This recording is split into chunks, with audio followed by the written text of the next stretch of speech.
Kronologi Nugroho meninggal usai ditembak di Ruko Kalidoni Palembang, didatangi saat ngobrol dengan warga.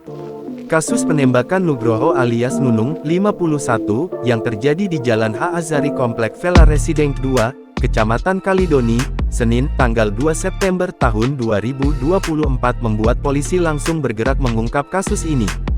Yang terbaru, polisi telah mengantongi pelaku penembakan tersebut.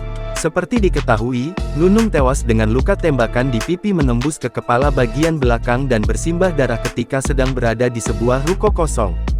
Kapolsek Kalidoni AKP Trisopa Melawijaya mengatakan pelaku kini dalam pengejaran tim gabungan.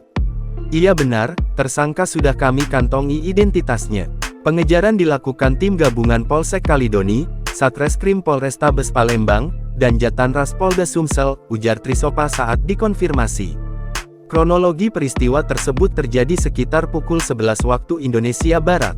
Mulanya korban bersama dua orang saksi sedang bermusyawarah di dalam ruko. Kemudian pelaku datang mengenakan jaket dan mengeluarkan senjata api.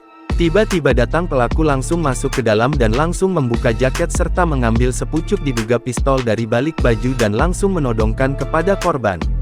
Sempat dihalangi saksi tetapi pelaku tetap menembak korban sehingga korban langsung terjatuh. Setelah melepaskan tembakan itu, pelaku langsung melarikan diri. Kemudian sekitar pukul 12.20 waktu Indonesia Barat tim Inafis Polrestabes Palembang mendatangi lokasi dan melakukan olah TKP. Di mana karena motifnya sakit hati dan jengkel atas permasalahan yang telah didiskusikan keduanya, kata Kapolrestabes Palembang, Kombes Pol Haryo Sugihartono, Senin, tanggal 2 September tahun 2024 sore. Kapolrestabes Palembang juga memberikan ultimatum kepada tersangka untuk segera menyerahkan dirinya dan kepada keluarga agar berkoordinasi kepada tersangka untuk menyerahkannya. Download Tribun X sekarang, menghadirkan lokal menjadi Indonesia.